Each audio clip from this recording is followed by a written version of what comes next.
माझ्या प्रियांनो, येशू ख्रिस्ताच्या नावाने तुम्हा सर्वांना माझ्या प्रेमाच्या शुभेच्छा। हा महिना कसा आहे? तुम्ही एका चांगल्या आशीर्वादित महिन्यात प्रवेश केला आहे। प्रत्येक दिवस, प्रत्येक महिना आशीर्वादितच असतो, कारण प्रभू आपल्या सोबत आहे। हा महिना देखील तुझ्यासाठी आशीर्वादितच असेल। काहीही झाले तरी निराश होऊ नकोस, मन खचवू नकोस। आपल्याला एक करावे लागेल। काय करायचं माहित आहे का?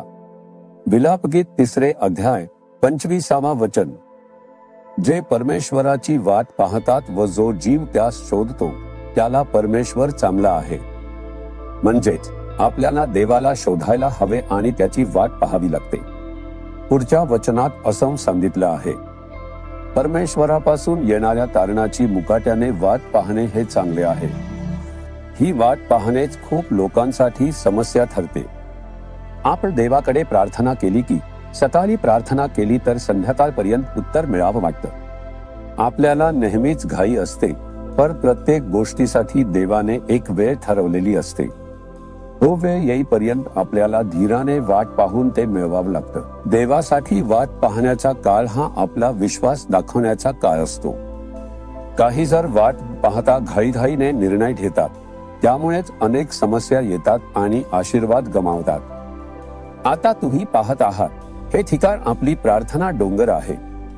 या सेवेसाठी परमेश्वराने दिलेला प्रार्थनेचा डोंगर। तुम्ही विचार करून बघा, मी जे सांगतोय ते तुम्ही समजून घ्याल।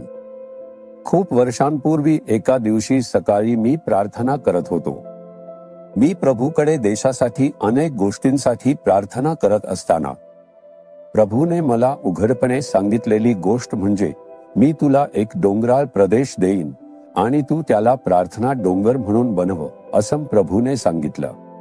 ही अशी गोष्ट आहे जी मी कधी मागितली नव्हती। मला एक डोंगराळ प्रदेश, प्रार्थना डोंगर म्हणून असं मी कधी मागितलं नव्हतं, पण प्रभू स्वतः बोलले। प्रभू म्हणतात म्हणून मी पाहिलं, पण चारही बाजूंनी डोंगर काहीच नव्हते।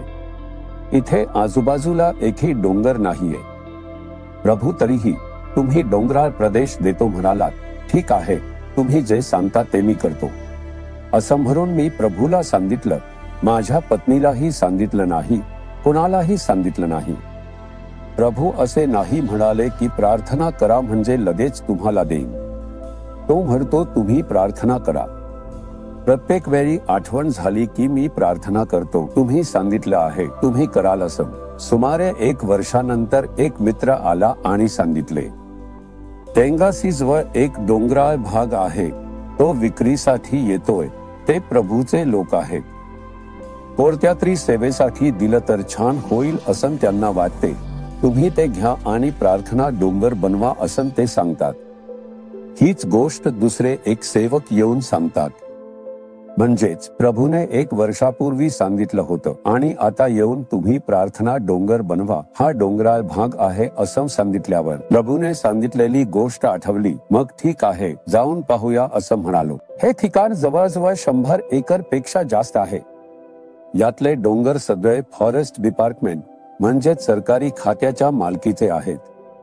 पण या भागात मात्र डोंगरावर सुंदर आणि स्वच्छ परिसरात डोंगराच्या मध्यभागी बरीच जागा खासगी व्यक्तीच्या मालकीची आहे। हे असं पाहिल्यावर मला खूपच आश्चर्य वाटलं आणि मनात आत्म्यात एक मोठं समाधान आणि आनंद मिळाला। ते म्हणजे प्रभूने निवडलेली जागा हे प्रार्थना डोंगर बदलता येईल हे माझ्या आत्म्यात स्पष्टपणे जाणवलं। मी किंमत विचारली तेव्हा कळले की ती जास्त आहे, कारण जागा 100 एकरपेक्षा जास्त आहे। 1-2 एकर असती तर कमी असेल, पण 100 एकर पेक्षा जास्त असली की किंमत जास्त आहे। ते पाहताच मला वाटले, अरे आपण हे सर्व घेऊ शकत नाही। त्या दिवसाचे गरज प्रभू देत आहे, त्या दिवसाचे आहार मिळत आहे। सेवेसाठी आज काय गरज आहे तो देतो, उद्या तेही तो देईल एवढंच। इतक्या पैशासाठी मी कुठे जाणार, असं म्हणून मी तिथून निघून गेलो। म्हणून मी सांगितलं, इतके पैसे आपल्याकडे नाही, घेता येणार नाही। पण त्या जमिनीचे मालक हे ख्रिस्ती होते। त्यांनी सांगितलं, आम्ही ही जमीन विकून मिळणाऱ्या रकमेचा 10वा भाग प्रभूला अर्पण करू। म्हणून त्यांनी सांगितलं 10वा भाग वजा करून दिला तरी चालेल. तरीही मी सांगितलं एवढी मोठी रक्कम भरता येणार नाही, म्हणून पुन्हा 1 वर्ष निघून दिलं. पाहिले का, मी घाई केली नाही. ठीक आहे, जे आहे ते लगेच जाऊ, घेऊ, करू असं काही नाही. प्रभू काय करतो ते पाहू, तो देईल तरच करू. एक दिवस मी प्रभूकडे जाऊन विचारलं, प्रभू, ते लोक सत जवळ येऊन मागत आहेत, घ्या, आम्ही तुम्हालाच देऊ, तुम्हालाच देणार असं म्हणत आहेत. मी काय करावं? आपल्याकडे एवढे पैसेही नाही, काय करावं हेच कळत नाही. मग पवित्र आत्मा येऊन बोलले. काय बोलले माहितीये का? प्रभूने तुला काय प्रकट केलं? तू एक डोंगराळ प्रदेश घेऊन प्रार्थना डोंगर तयार कर असं सांगितलं का? नाही ना, तसं सांगितलं नाही. मग काय सांगितलं? मी तुला एक डोंगराळ प्रदेश देईन, त्याला प्रार्थना डोंगर बनव असं त्यांनी सांगितलं. तेच तर ते देणार आहेत. तुझं काम म्हणजे ते तयार करणं, घेऊन देणे त्याचे आहे. हो, असंच त्यांनी सांगितलं. मग काय, तुम्ही द्या, मी करतो असं सांगा. पवित्र आत्म्याने खूप छान मार्गदर्शन केलं. म्हणूनच वाट पाहायला हवी. तुम्ही घाई करू नका. कोणत्याही मुलांच्या लग्नाच्या कामात, व्यवसायाच्या कामात, सेवा कार्यात घाईघाईने मनात येईल ते सगळं केल्यामुळेच अनेक सेवा, कुटुंब, व्यवसाय यावर परिणाम होतो. प्रभूसाठी थोडे वाट पाहायला शिकायला हवे. मी या अवस्थेला यायला जवळजवळ 2 वर्ष झाले. प्रभूने बोललेली 2 वर्ष प्रार्थना करत थांबलो होतो.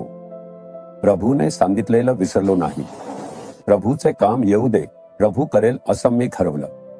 प्रभूने काय केलं, एक व्यक्तीला पाठवून बोलायला लावलं. चेन्नईत असलेल्या एका बिझनेसमन आले होते.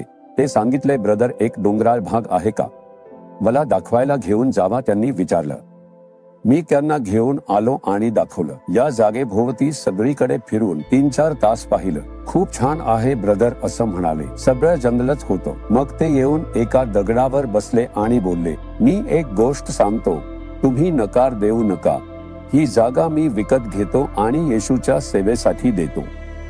एक माणूस एवढे पैसे देऊन तुम्ही फक्त सही करा, बाकी कागदपत्र मी बघतो. कागदपत्र खर्च काहीच नाही. मोफत 100 एकरपेक्षा जास्त जमीन देवाने दिली. हेच तर एक चमत्कार आहे, नाही का? हे सगळं तुम्ही ऐकलंय का? 1 फूट जमीनसाठी पिढ्यानपिढ्या भांडणं चालू असताना. हे देवाचं चमत्कार आहे. म्हणून मी घाई केली नाही, जरी परमेश्वराने ते प्रकट केले असले तरी. प्रभूचं काम पूर्ण होईपर्यंत संयमाने वाट पाहिल्यामुळेच ते मिळालं. म्हणून संयमाने वाट पहा, घाई करू नका. प्रार्थनेसह वाट पहा. प्रभू काय करतोय ते पहा आणि त्याला जागा द्या. प्रभूच्या पुढे जाऊन तुम्ही काही कृती करू नका, कारण तेच तुमच्या आशीर्वादाला अडथळा ठरतं. आज तुम्ही म्हणताय, प्रभू, मी विश्वासाने तुझ्या तारणाची वाट पाहीन. मी वाट पाहतोय प्रभू, संयमाने वाट पाहतोय आणि मला ती कृपा मिळो असे प्रार्थना करा. असे सांगा, प्रभू, मी विश्वासाने तुझ्या कार्यात तुझे आशीर्वाद मिळवण्यासाठी वाट पाहीन. मी घाई करणार नाही. संयमाने वाट पाहण्याचा अनुभव मी घेईन. विश्वासाने मी वाट पाहतोय आणि मी ते नक्की मिळवीन. प्रभू येशूच्या नावाने, आमेन, आमेन.